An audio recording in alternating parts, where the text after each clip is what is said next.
Hey guys, Zack here, and this is my review of Trollhunters Tales of Arcadia.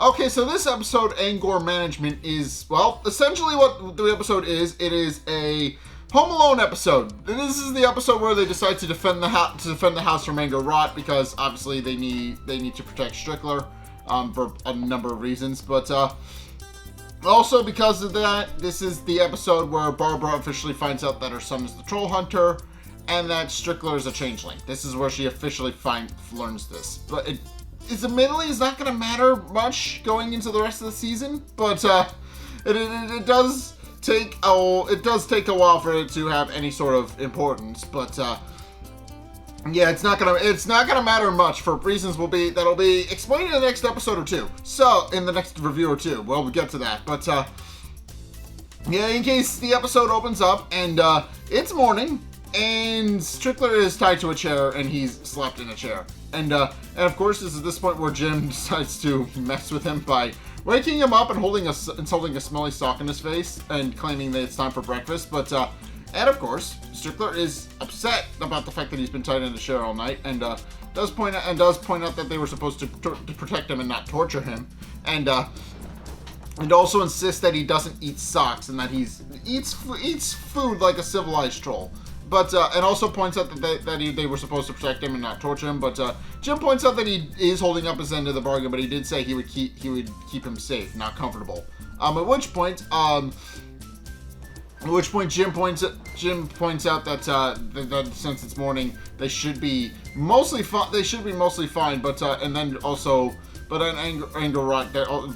Strickler also points out that Angor will be coming soon and that they have pretty much until sundown to get him as far away as possible. But of course Jim points out that he's not really ready to let him go because obviously there's a lot of things that need to be addressed. And Jim kind of points that out. And then also Droll walks in and then is visibly annoyed as to why they're helping Strickler. But Jim points out that they kind of have no choice. And that they're just going to have to trust him for now.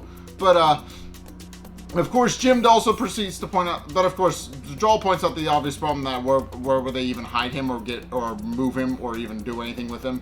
And of course, Jim is obviously points out that he's thinking of a couple of different plans in his head, but he doesn't really know what to do.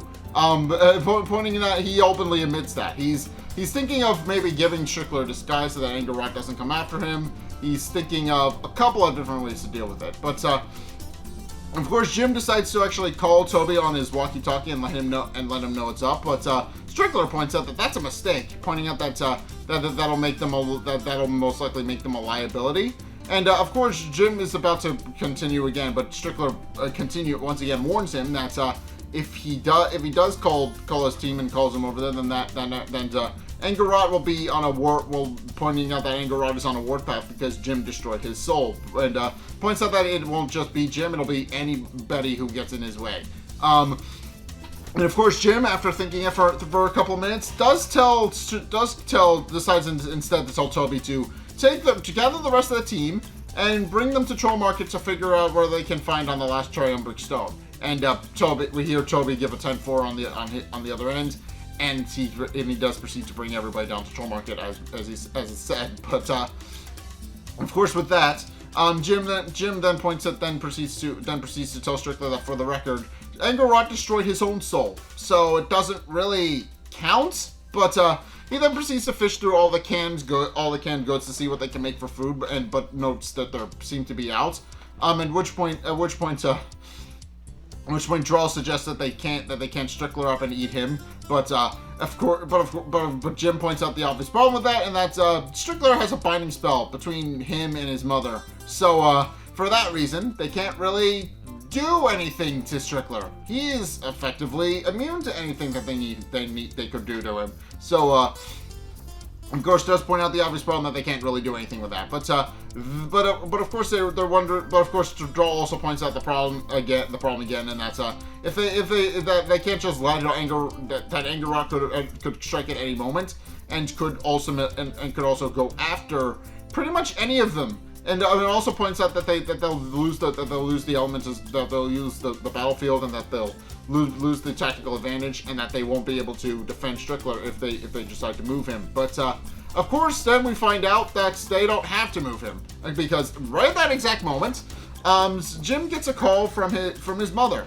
who proceeds to tell, and after talking with her for a bit, they find out that she's not going to be. He also pretends that he just woke up, which in actuality wasn't what happened, but he pretends to wake up, and also Strickler and Joel start bickering in the background a little bit, and start teasing each other. So he has to break that up without his mom knowing. But what we find out is that Barbara is actually, because of a scheduling issue, Barbara is a little bit overworked and has to spend the entire weekend at the hospital, so she can't come home.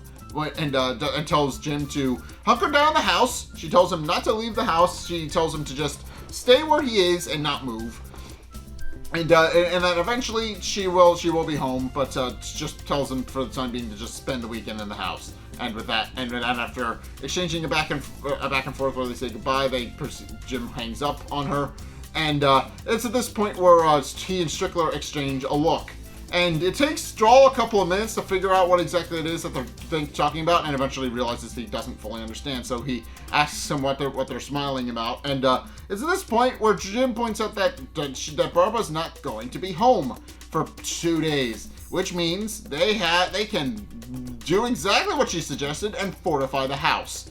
And Droll, finally catching on, realizes that this means that they can lay a trap for Angor Rot and take back the tactical advantage. They can stop him in his tracks. While Strickler adds that it will most likely be his last night if he ever does decide to show his face again. At which point they then proceed to get ready to go to work, and do point out that they'll need to set a series of traps. First and foremost, Strickler is. He found a crossbow. They're stringing up traps and other sorts of things. But of course, while they're setting up traps, Jim asks Strickler if he knows what exactly it is that Strickler hopes to gain out of them by being protected. But Strickler decides to point out that instead they could actually both benefit from the current relationship, and does point out that he knows Jim is currently still interested in the triumvirate stones, and does point out that he may know that he doesn't personally know where it is, but he can find out because he knows people who probably have an idea about where to find it. So for that reason, he tells Jim that they could definitely benefit from one another. But of course, Jim kind of rolls his eyes a little bit, realizing that Strickler is mostly looking out for his own personal interests. But he does point out that any information they have can be helpful.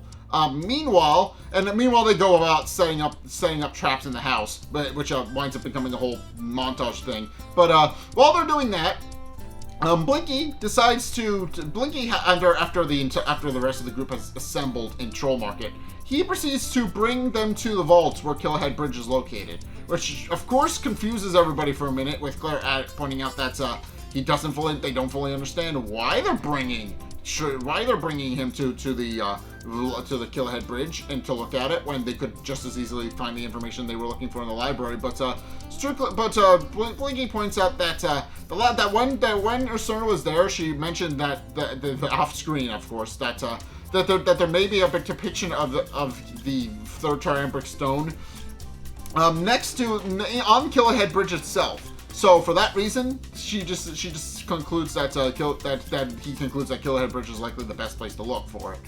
So he proceeds to dig around in the rubble of Killhead Bridge, and they start looking for him. They do start looking for it, and Arg pitches in. He uses his brute strength to just move the large stones around, and eventually Blinky does find exactly what it is they're looking for, and proceeds to pull, and with Arg's help, proceeds to pull it out for the rest of the group to see.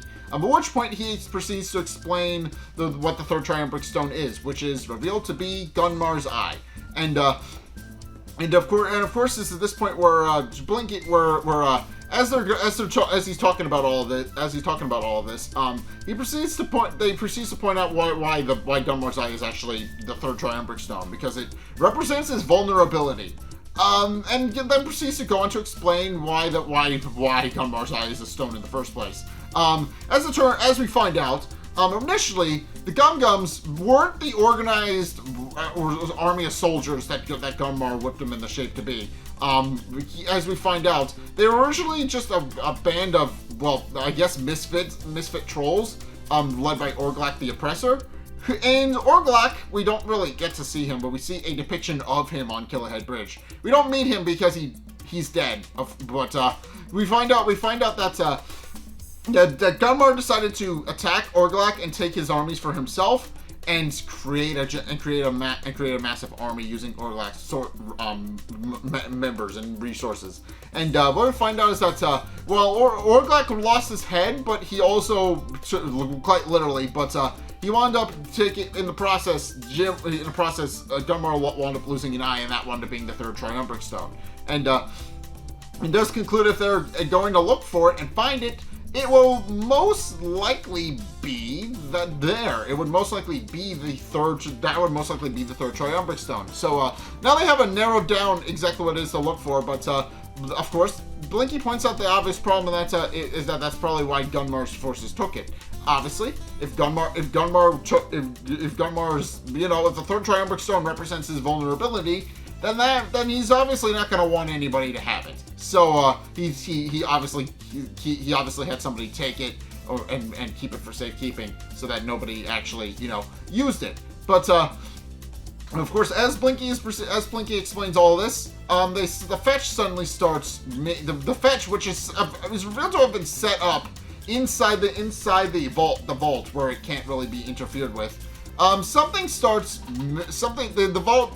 fetch starts making noises and creates a portal, and Blinky realizes that something is trying to come out, and immediately tells everyone to stand back keep a safe distance from it. And as it turns out, that fear isn't really needed, because as we find out, it's Gnome Chompsky. He finally emerges from the Darklands. And he winds up he's obviously very worse for wear, because he's been in there for what I would assume was several weeks, if not months. And he probably the better part of several weeks. Let's be perfectly honest. At least a month, at most a month probably. But after several weeks go by, he winds up being he winds up coming out of the fetch, and of course, Sotobi immediately pulls his little buddy into a hug. And very happy that his gnome friend is safe. He pulls him into a fierce hug and is just happy to see him, and obviously understand, and of course, so Arg adds that he's a brave little guy. At which point, Claire has never actually officially met Gnome Chompsky. She knows his name, and knows that he went into the Darklands to look for evidence that Enrique was still alive and safe. And of course immediately asks him for news. And Enrique then proceeds to just, after searching his person for several minutes, proceeds to pull out a pacifier, which is revealed to be Enrique's. And she's very happy to have it, and then also wonders if also asks him if Enrique is okay, and Chompsky just gives a thumbs up, which she's happy to hear, but is happy that she now has a keepsake of her brother, and thanks him for bringing it to her, and he just kind of blushes a little bit. But of course, the Blinky then also proceeds to ask Gnome Chompsky if he encountered anybody else while he was in the Darklands, namely Gunmar. And after hearing that, Gnome Chompsky proceeds to develop a look of worry on his face, before then proceeding to take his hat off and reveal a stump where his horn used to be.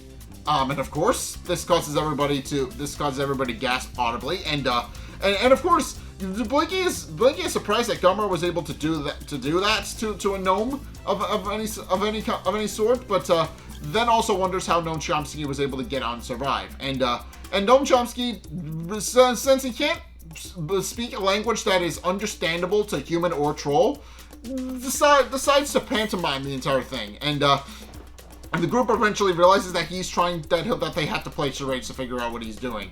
And of course, Arg makes, and of course, it's a fun little scene where obviously everybody is trying their best to guess what Gnome Chompsky is trying to say. And Arg does admit that he's having a fun time playing a game of pantomime. He pronounces it weird, but because he's not good with big words, but he says pantomime as close as he can. But of course, eventually, after several guesses of Gnome Chompsky, which is a very funny scene, I should mention, they eventually conclude that Gunmar had let Gnome Chompsky live to send a message to Jim. So of course, they conclude that that's most likely why he came back. But at which point they proceed to bring him back to the library so that they can continue to figure out what the rest of the message is supposed to be. Meanwhile, Jim has since perfectly set up the house for the most part. They've set up a lot of traps and a lot of other things. But of course, at one point, Jim then proceeds to go down the basement to check on Droll's preparations, and they do go downstairs. They do go downstairs, but what Jim quickly discovers is that there's a massive hole in his basement, and this of course causes Jim to become very concerned and also a little upset at Droll, pointing out that there shouldn't be a hole in his basement, and there is. And wonders why it's there, but Droll reassures him, pointing out that first and foremost, nobody knows about it but him, but also points out that it's mainly how he's been getting in and out of the house, and that it mainly leads to the sewer, which means nobody knows it, and also points out that nobody knows about it but him. So of course nobody's ever going to find it, and Angor isn't, more importantly, isn't going to know to look for it. But of course, Strickler then proceeds to join Jim in the basement and wonders if Droll was successful in getting the lodestone they needed. And to kind of emphasize the point, he puts the two we see the lodestone. It's these two stones that are essentially magnets when put together. He puts the two of them together and they magnetize pretty much every metal object in the room. And when Droll separates them again, it causes them to everything that was magnetized to just fall out of the air. And Jim concludes that must be a resounding yes, and they continue to make their preparations. But as they're finishing up preparations, they do note that they do see Angor's eye sitting on the staircase, and they conclude, and they quickly eventually they quickly realize that Angor has been watching them, and more importantly, has seen all of their prep work and knows all of the traps that they've set. So they could, and of course, Strickler is very insistent that they catch the eye before it gets back to Angor, and he's able to report. But he's able to figure everything out. But at which point they proceed to kind of find it and scoop it up, and they do chase after it into the kitchen, and it almost goes down the garbage disposal. But Jim manages to catch it in the glass and puts a plate over it, which prevents it from actually escaping. But of course, they quickly realize that now that Angor knows their prep work, that it's become a lot more dangerous, and they need to be prepared and immediately get into battle situations. But it's at this point where night does in fact fall, and they start hearing somebody outside the house. So they all go into their positions. Droll goes downstairs to guard the basement, while Strickler and Jim proceed to guard the front door. And Jim summons his armor when the door starts to open. But then we find out it's actually not any sort of enemy, but it's actually Barbara, who comes home and is revealed to have it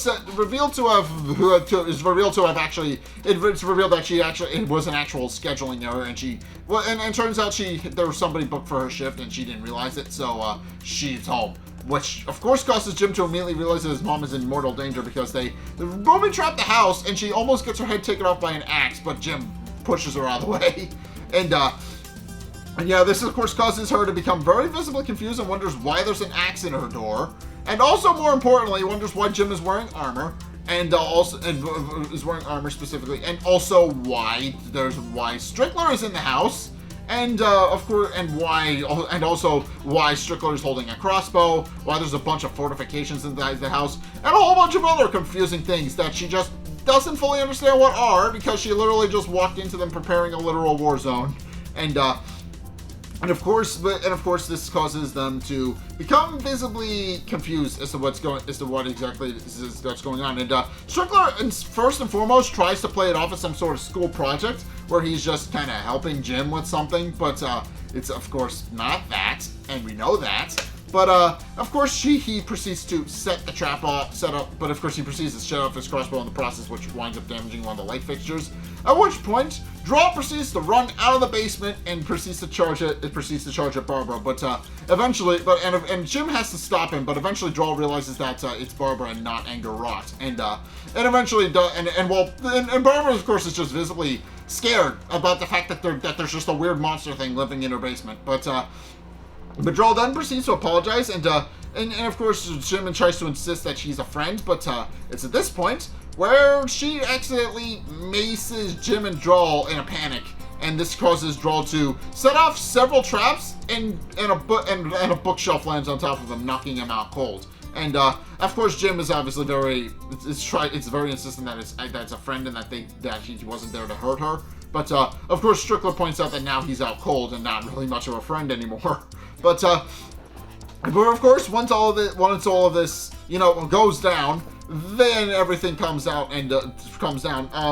Barbara proceeds to pass out from all the shock, and Strickler points out that Barbara is now out cold as well. But she does eventually come to, and they proceed to, and Jim and Strickler proceed to explain everything to her about what's been going on, about how everything's been, about essentially why Jim's been going out late at night, and all those other things. And Barbara takes it mostly well. She's obviously very concerned about Jim being some sort of troll hunter person, but Strickler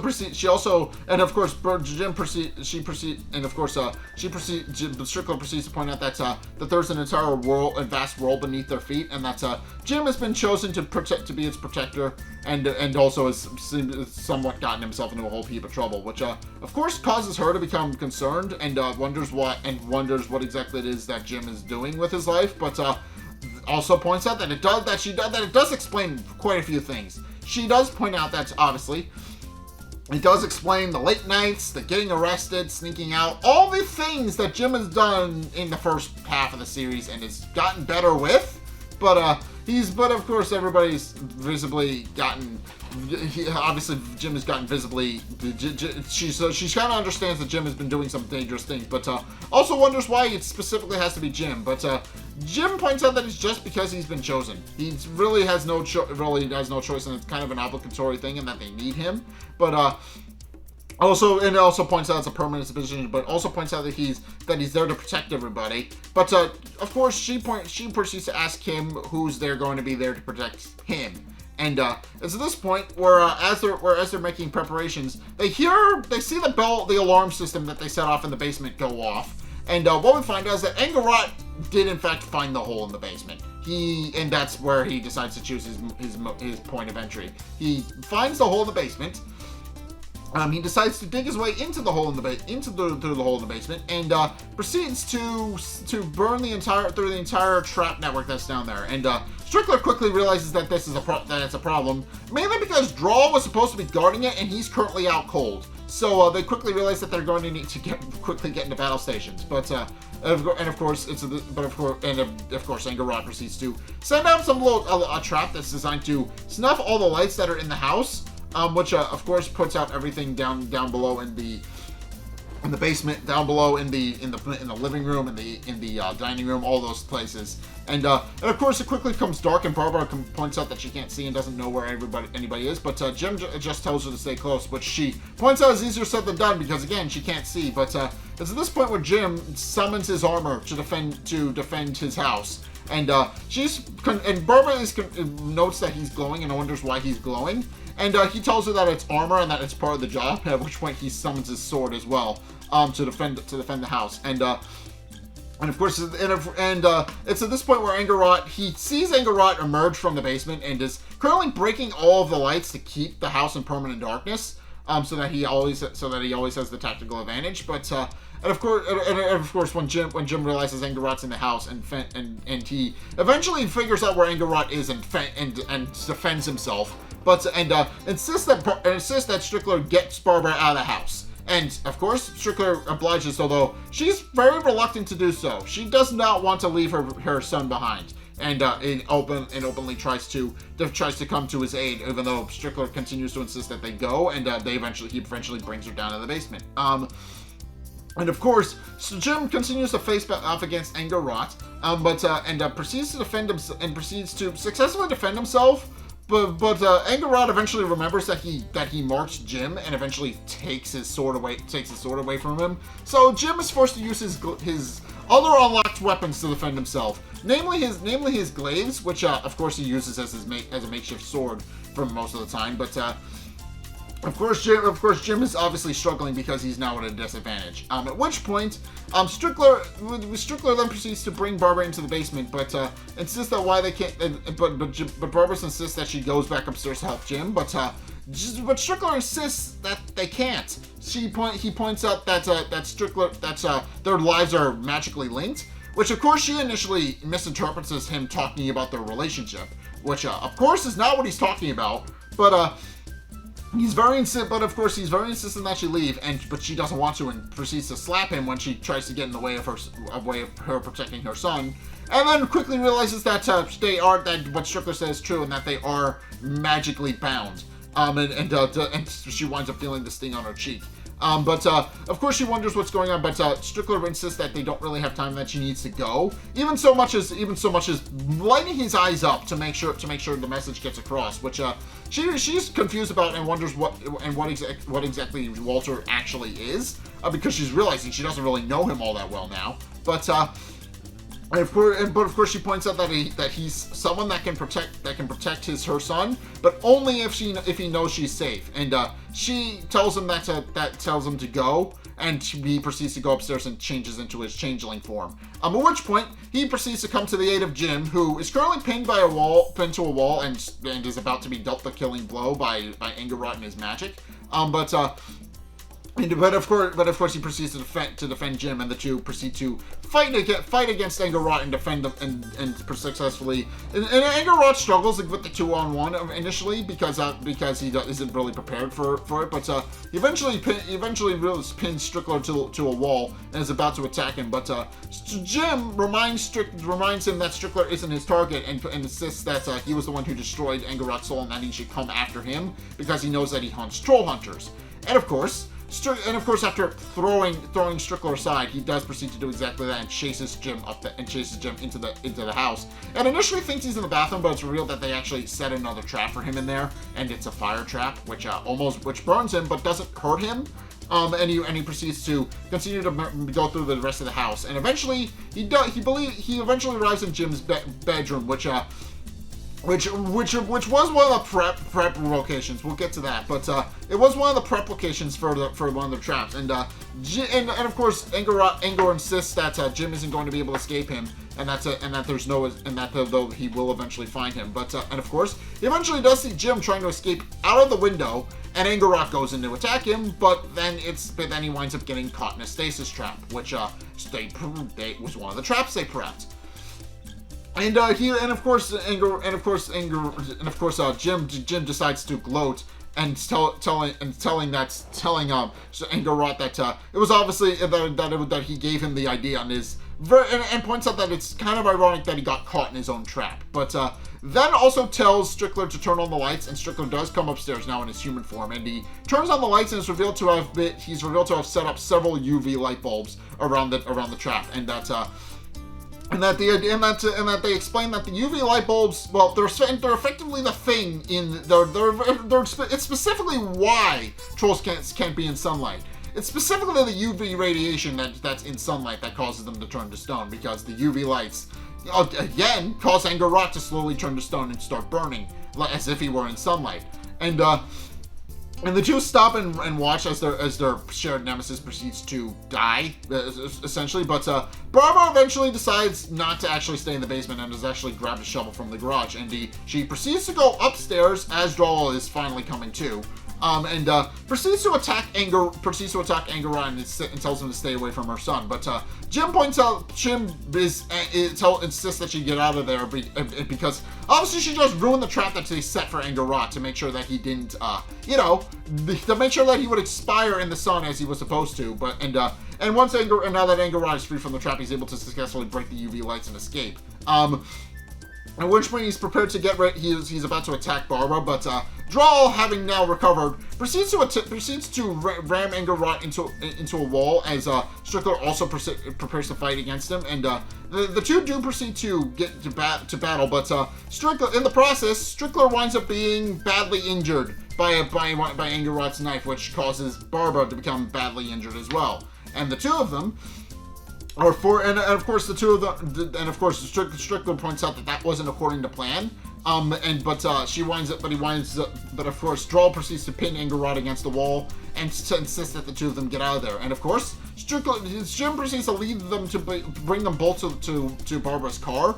Well, to Walter's car, but they bring him to the car, and Jim wonders if Strickler is okay to drive, and he points out that obviously he's got a hole in his neck, but he's fine. But of course, Jim asks Strickler if they should go to the hospital. But Strickler, of course, points out that their injuries can't be healed by modern human medicine, and that they'll need to go to Troll Market. At which point he proceeds to start the car, but obviously he's having a little bit of an issue because he's badly injured. But he does successfully start the car and is able to drive away with only one hand. Meanwhile, Droll proceeds to keep Angor busy, and Angor taunts him, pointing out that he really thinks that he's really shows no chance against a husk of a pretend warrior. At which point he proceeds to flip Droll into the status trap, and Droll proceeds to reach toward him, but he winds up being frozen in place, and is humorously his prosthetic arm just kind of falls limply. And with Angor satisfied that Droll isn't going to be a threat to him anymore, proceeds to get ready to essentially burst a hole through the ceiling and proceeds to look for the car that contains Barbara and Strickler and Jim, and he does eventually find them. And he proceeds to chase after them and proceeds to try and repeatedly attack the car. But Jim, of course, Strickler is obviously veering a lot on the road because he's obviously injured and is struggling to stay awake. But of course, Jim insists that he do his best, and of course they do continue to go to Troll Market, and Angor also continues to attack them. But they are able to successfully fend him off because he's struggling to keep up with a moving car.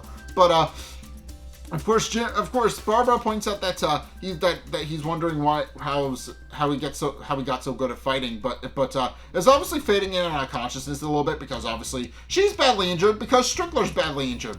Even though she doesn't physically show the injury, she does show signs of it because obviously the two of them are linked. But of course, Jim tells Barbara that she needs to conserve her strength, and also points out that he really should have told her everything from the beginning, but he obviously couldn't. But now he's regretting the fact that he didn't tell her immediately. And of course, he also notes that Strickler is kind of driving off the road, but and Strickler points out that he's doing his best, but then he's jolted awake when he sees Angor in the rear mirror attacking them, and he proceeds to successfully fend them off and get into the trees where Angor can't really get to them. But and of course, Jim, realizing that this is a perfect opportunity to call his friends and ask for help, decides to do exactly that as Angor shows up to attack the car again. And of course we find out, that they're still continuing to try and figure out what the message that Gunmar wanted to send Jim. But as they're doing that, Toby hears his phone go off and goes to answer it, and Jim proceeds to just give him a very panicked message about how they're being chased by Angor and that they need to get in the Troll Market, and that Toby needs to help. And Toby doesn't fully understand what's going on because of the nature of the message, but quickly realizes it's something of much needed importance once he finally puts it all together, and immediately goes looking in a panic for a Horngazzle to let them in, and Blinky just remarks on the fact that he clearly missed something.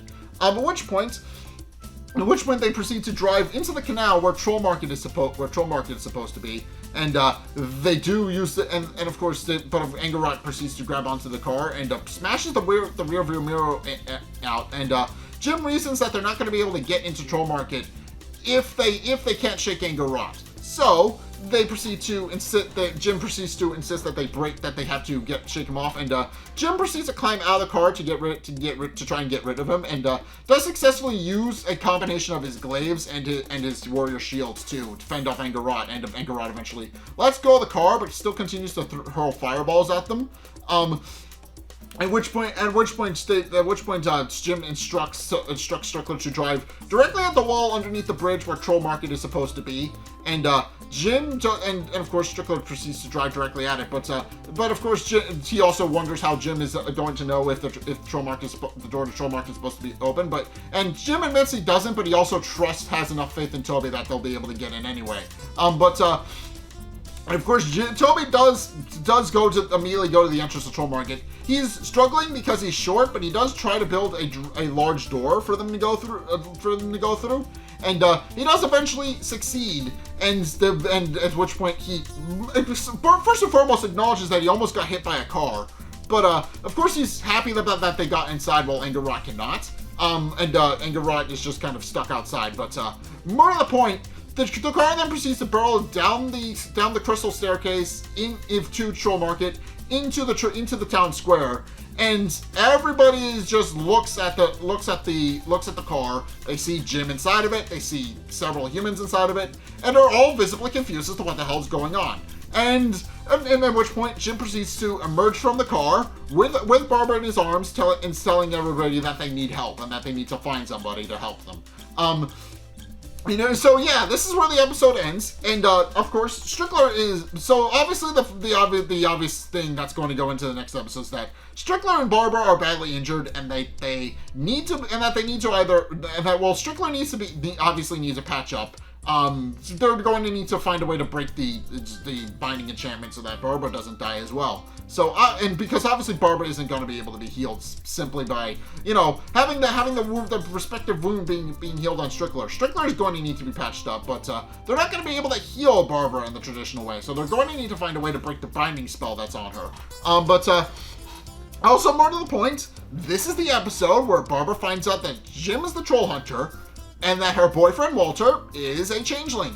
She finds all of that out in this episode, and also comes face to face with Angor, and obviously she's a mother trying to protect her son. So obviously she does some admittedly stupid things in this episode that are justifiable. But obviously attacking Angor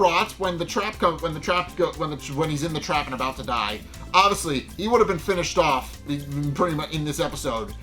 If not for that, but it does mean that there's one final it does mean that we get one final confrontation later, which is important. But also, more to the point, Jim has successfully captured one of Angor's eyes, which will be important. We'll get to that, and obviously, and that's mainly what it is. And also she's officially met Droll, who has been living in her house for several months at this point.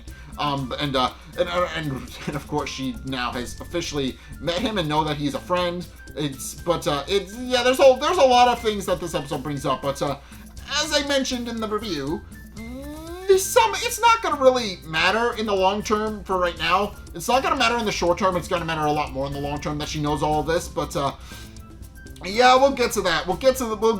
That's explained in the next episode or so what happens. But of course, it does bring up an interesting point, and I will get to that. But yeah, but it also is an interesting little thing. Just that's generally the episode, but also the various team members. Aaron Walt, he mentioned that he had a very fun time creating the sequences of this episode because obviously he had a very fun time home aloneing the house.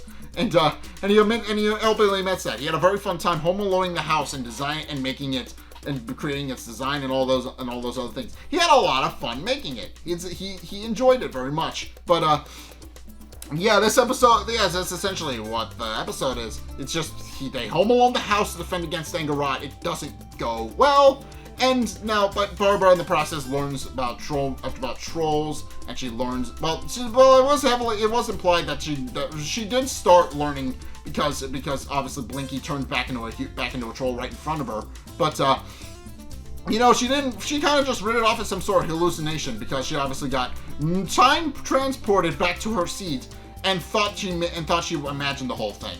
So obviously she's not very confused. So obviously this is the first time she's officially seen a troll. She doesn't fully understand what yet, but she's officially seen a troll. But yeah, this episode's fun. It's a very fun episode because I like the whole home alone in the house sequence a lot.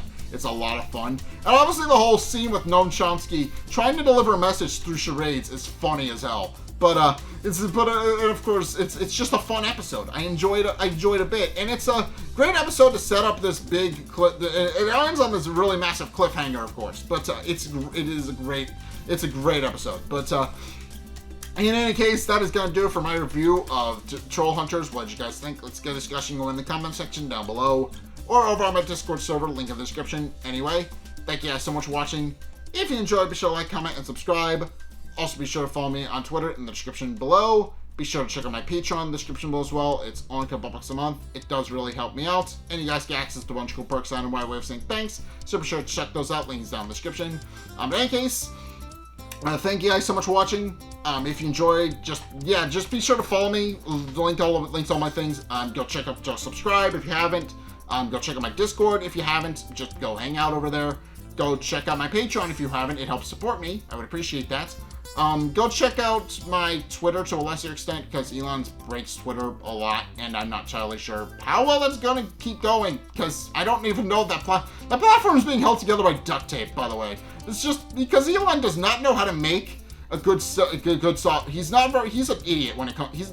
Actually, he's just an idiot in general, but because money doesn't equal smart. But yeah, he's been breaking Twitter a lot. So maybe follow me over there, but you don't have to. I wouldn't blame you if you didn't. But yeah, and also finally, if you want to see more content from me, be sure to check out the videos linked in the end screen. The top video is the most recent video. It may or may not be this video. Whereas the bottom video is a video I recommend to you based on what you've already seen from me. So if you want to try something new or see more of what you like, then be sure to check both those videos out. But in any case, thank you guys so much for watching. And until next time, we'll see you guys in the next video. Peace!